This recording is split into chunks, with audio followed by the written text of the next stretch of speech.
एक मित्र पूछते हैं, पिछली बार आपने उपदेश और आदेश के अंतर को बताया, कृपया इसे और स्पष्ट करें।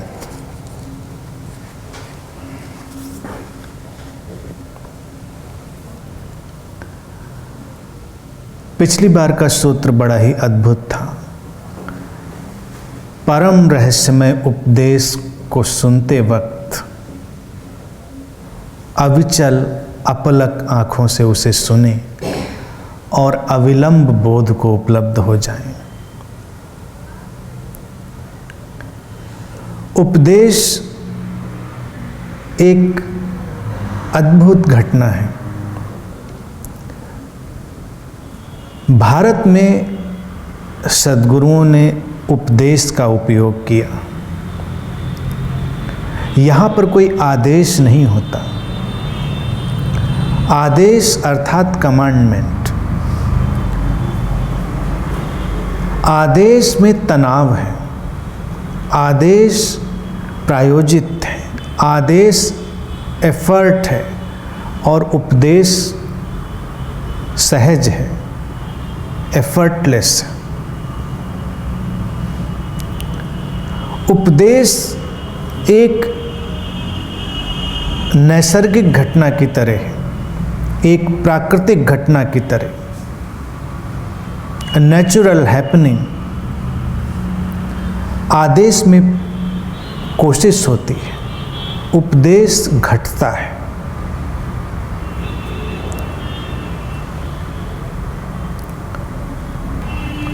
उपदेश शब्द को भी अगर समझेंगे उसके अर्थ को, तो वो भी बड़ा प्रीतिकर होगा। भारत में आध्यात्मिक शब्दावली में, स्पिरिचुअल टर्मिनोलॉजी में जो भी शब्द उपयोग किए गए वो अपने आप में बेमिसाल है। उपदेश भी उन्हीं शब्दों में से एक शब्द है। देश का अर्थ होता है स्थान या समय, समय नहीं, स्थान या स्पेस। समय और स्पेस दो चीज़ें हम कहते हैं, टाइम एंड स्पेस। स्थान और समय। स्थान से अर्थ जमीन नहीं होता। जब हम स्थान कहते हैं तो उसका अर्थ होता है एक स्पेस। भाषा में इसीलिए उपयोग किया जाता है एक साथ अक्सर देश और काल, अलग अलग देश और काल के हिसाब से जीवन संचालित होता। समय बदलता है और हर जगह का स्पेस अपना ही अलग गुणधर्म लिए हुए होता है। तो वो देश जिसका अर्थ स्पेस की तरह है, अर्थात जहाँ कहीं भी वो स्पेस घटा हो, जिस समय में वो देश घटा हो, उसके पास बैठ जाना। उपदेश अर्थात सिटिंग नियर टू स्पेस। देश इसलिए एक मामूली शब्द नहीं है। हम देश राष्ट्रों की तरह उपयोग करते हैं। अंग्रेजी में उसका अनुवाद करेंगे नेशंस, कंट्रीज, लेकिन भारत में हमने कहा देश। भारत जैसे एक देश है तुम कहते हो, तो देश का अर्थ ही एक अलग स्पेस है। इस स्पेस की एक अलग गुणवत्ता है। अगर हम कहेंगे कि अलग अलग देश हैं तो अलग अलग स्पेस हैं जिनकी अलग अलग क्वालिटीज हैं, गुणवत्ताएं हैं। ऐसे ही हर व्यक्ति अपने अंदर एक देश लेकर चलता है। हर व्यक्ति अपने अंदर एक स्पेस लेकर चलता है। तो हर व्यक्ति के अंदर एक विशेष स्पेस है और जो सद्गुरु हैं, जो संबुद्ध लोग हैं, उनके अंदर एक महाआकाश उतरता है, एक महादेश उतरता है, एक ऐसा खालीपन उतरता है जिसकी गुणवत्ता सर्वथा भिन्न होती है। जैसे किसी स्पेस में सब कुछ घटता है और तुम उसके बस देखने वाले ही हो सकते हो और तुम कुछ कर नहीं सकते, ऐसे ही कभी कभी जब कोई उस सत्य को उपलब्ध होता है, उस बोध को उपलब्ध होता है, उसके अंदर से कुछ घटता है, वही उपदेश होता है। उपदेश ऐसे ही है जैसे कहीं बर्फ़ पिघल गई है और एक नदी बह निकली है, उसका कोई उद्देश्य नहीं है, वो तो ऐसे ही घटना था। जैसे कहीं तैयारी पूरी हो गई है और प्रकाश घट गया है, उस खाली स्पेस में, उस खालीपन में जो प्रकट होता है और वो बाहर की तरफ झरता है, बहता है, वही उपदेश है। ये सुगंध की तरह है, खुशबू की तरह। कहीं खिलावट हुई है, किसी के अंतरतम में पूरी खिलावट हुई और उस खिलने से कोई खुशबू फैली, वो कभी मौन से, कभी शब्दों से, कभी इशारों से, कभी कुछ और अव्यक्त अबूझ घटनाओं से प्रकट होने लगती है। जो इन घटनाओं को पूरे सजगता से, पूरी ग्रहणशीलता से सुन पाता है, वही उपदेश को सुनता है। उपदेश देखे भी जाते हैं और सुने भी जाते हैं। उपदेश ऐसा नहीं सुने ही जाते हैं, देखे भी जाते हैं। इसीलिए बहुत रहस्यमय चीज़ों में कई बार तुमने सुना होगा कि ऐसा वर्णन आता है कि उन्होंने उसे देखा। जैसे मंत्रों को कहते हैं ऋषियों ने देखा, ऋषियों को मंत्र दृष्टा कहते हैं।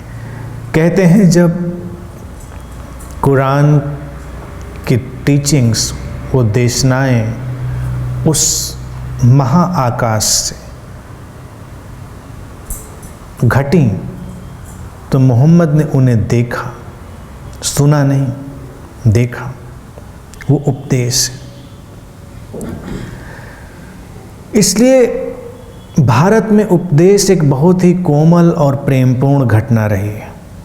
उसके लिए तुम्हें प्रयास करने पड़ते हैं, तुमको वहाँ तक जाना पड़ता है। इसलिए उपदेश का कोई आयोजन नहीं होता, कोई मिशन नहीं होता, उपदेश के कोई मिशनरीज नहीं होते कि तुमको सुनाकर मानेंगे। आदेश और प्रवचन तो सुनाकर मानने वाली बात होती है, वो व्याख्यान है, वो इंटेलेक्चुअल प्रेजेंटेशन है, या उनके कुछ निहितार्थ हैं, उनके वेस्टेड इंटरेस्ट हैं। इसलिए आदेश जब होगा, उस किस्म का जब प्रवचन होगा, तो तुम्हारे मानने पर जोर होगा कि तुम ऐसा मानते हो कि नहीं मानते हो, तुम ऐसा समझते हो कि नहीं समझते हो। कई बार प्रवचन करता तुम देखोगे कि वो अपनी बात कहते हैं और तुमसे उसकी सम्मति भी चाहते हैं, समझे कि नहीं समझे। ये आदेश, तुम समझो ना समझो तुम्हारी मर्जी। तुम किसी नदी के पास गए, तुम झुको ना झुको, तुम पियो ना पियो, तुम्हारी मर्जी। नदियों को इससे क्या लेना देना। कोई फूल खिला है, तुम उसकी खिलावट को देखो ना देखो, घड़ी दो घड़ी तुम उसके पास बैठो ना बैठो, उसकी सुगंध से तुम आनंदित हो या ना आनंदित हो, तुम्हारी अवस्था पर निर्भर करता है। वो तुम्हारा अपना चुनाव है, उधर से कोई दबाव नहीं। उपदेश इसीलिए एक नैसर्गिक घटना है। इसीलिए खिले हुए फूल को भी अगर तुम सजगता से देखते हो, तुम्हारे अंदर कुछ बदलने लगता है।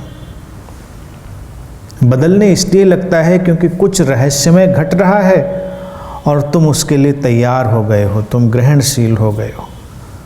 वहाँ पर उपदेश घट जाता है।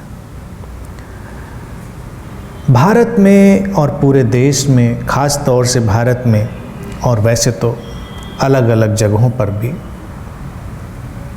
जहाँ कहीं बोध की किरण घटी, उन लोगों ने कुछ कहा, कुछ मौन रह गए। जिन्हें उपदेश की तरह हम जानते हैं, वो अक्सर उनके कहे हुए वचन ही होते हैं, लेकिन उन कहे हुए वचनों में कोई आदेश नहीं होता कि तुमको ऐसा करना या ऐसा मानना ही है। और ये अस्तित्व की सुंदर घटना है कि उन्होंने कुछ कहा तो आज हमारे पास कुछ उपदेश हैं, जीवन ज़्यादा सुंदर है। सोचो कि अगर उन्होंने ना कहा होता, बुद्धों ने कुछ भी ना कहा होता, सद्गुरुओं ने कुछ भी बोला ना होता, तो हमारे पास उस परम रहस्य की तरफ बढ़ने के इशारे भी नहीं होते। हम बड़े अंधेरों में भटक रहे होते। हाँ, कोई ना कोई जरूर बोध को उपलब्ध होता, लेकिन उसे बहुत मुश्किल होती, क्योंकि कोई भी इशारा नहीं होता।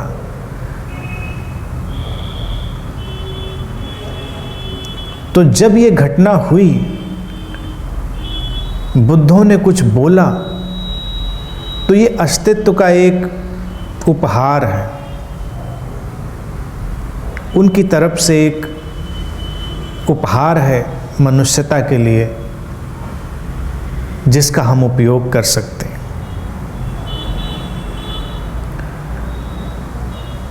सद्गुरुओं ने कभी इसलिए नहीं बोला कि उन्हें अपना मत स्थापित करना था या उन्हें तुमको अपनी विचारधारा से सहमत करवाना था। तुम उनकी बात मानते तो उनका कुछ भला होने वाला था। जिनका होता हो वो उपदेश नहीं जानते, वो आदेश जानते हैं। इसीलिए आदेश में तनाव होता है। आदेश को समझें व्यापक रूप में। प्रवचन भी आदेश का ही हिस्सा है। उपदेश कभी प्रवचन नहीं होते। बड़ी थिन बॉर्डर लाइन है, बड़ा बारीक विभाजन है कि सद्गुरु भी तुम्हें प्रवचन देते हुए जान पड़ेंगे, लेकिन उनका प्रवचन तो ऐसे ही है जैसे पेड़ों के बीच से हवा बहती, बही बह गई, तुमने पकड़ लिया, अनुभव कर लिया उसे, तुम सौभाग्यशाली हो, तुमने नहीं सुना, हवा बह गई। जैसे सुबह का सूरज उगा, उसका सौंदर्य तुमने देखा तो देख लिया, नहीं देखा तो वो उगा, अस्त हो गया। कोई दबाव नहीं, उपदेश में तनिक भी दबाव नहीं। और भारत में इसीलिए एक और शब्द गढ़ा गया, उपनिषद। जब कोई उपदेश सुन पाया तो उस संवाद से घटा उपनिषद।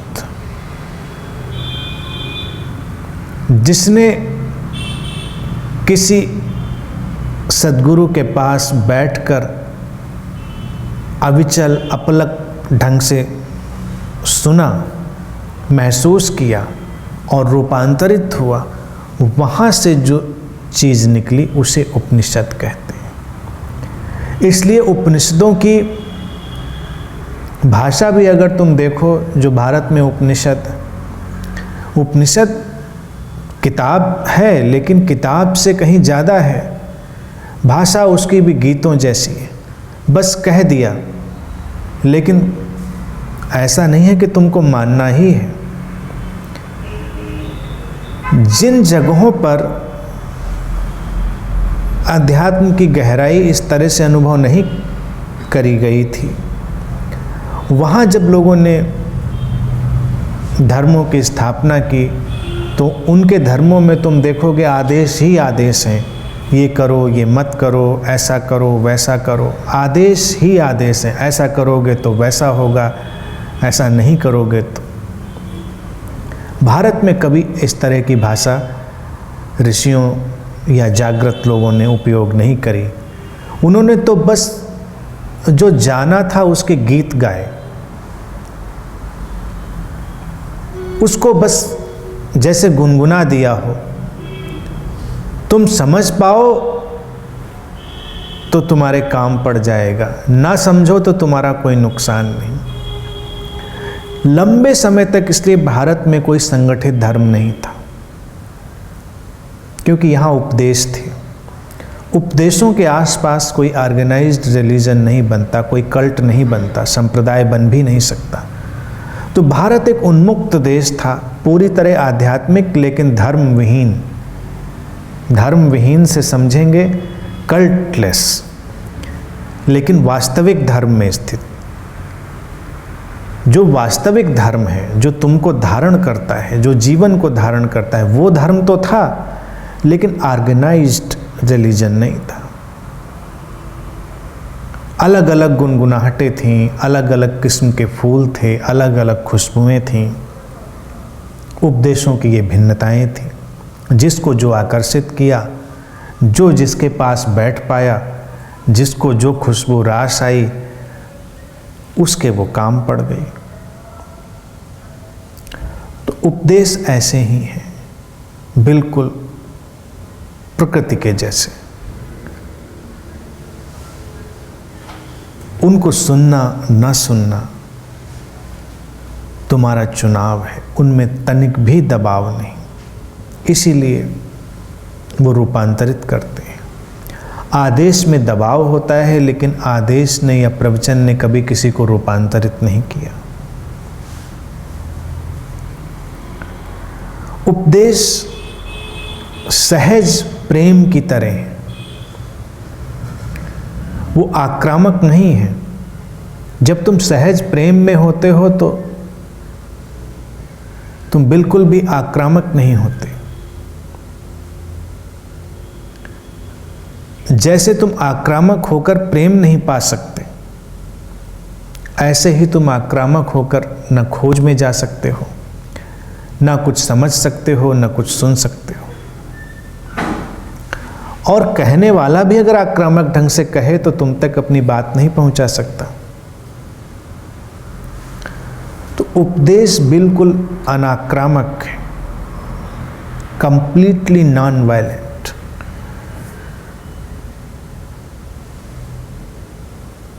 वो एक बुद्ध के भीतर घटे हुए खालीपन से उपजी हुई घटनाएं हैं। तुम उस खालीपन के पास बैठते हो और खुद भी खाली हो जाते हो, और उस खालीपन से फिर संगीत उभरता है। भारत ने इसी को दिखाने के लिए कृष्ण के होठों पर बांसुरी दी। ऐसा नहीं था कि कृष्ण बांसुरी बजाते ही घूमते रहते थे, तब तो फिर अजीब सी स्थिति थी। नहीं, बांसुरी वादक वो नहीं थे, बांसुरी एक प्रतीक थी, एम्प्टीनेस, खालीपन। किसी बुद्ध के पास अगर तुम बांसुरी की तरह हो, खाली, तो उसके भीतर से संगीत घटता है, वही उपदेश है। अगर तुम खाली नहीं हो, तुम बांसुरी की तरह नहीं हो, तो कोई उपदेश नहीं घटता, कोई संगीत पैदा नहीं होता। तो उपदेश सुनने की कला है बांसुरी की तरह हो जाना, बिकमिंग एम्प्टी। और उस एम्प्टीनेस में, उस खालीपन में दूसरे खालीपन को झरने देना। एक खालीपन से दूसरे खालीपन में जो बहता है, वही उपदेश है।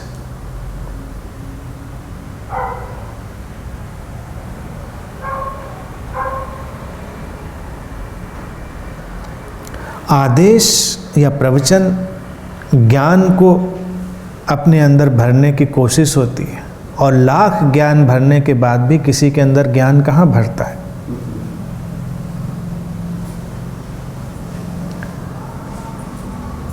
इतने दिनों से लोग तुमको ज्ञानी बनाने की कोशिश कर रहे हैं, कोई ज्ञानी नहीं हुआ। दुनिया भर का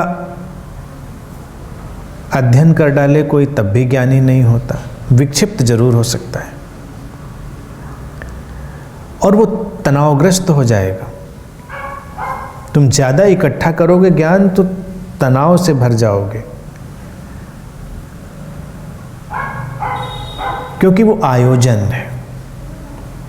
आदेश में हमेशा आयोजन है, उपदेश में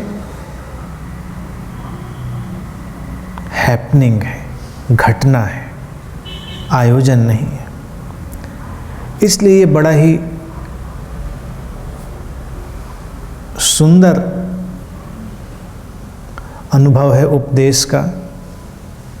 आदेश और उपदेश में जमीन आसमान का अंतर है।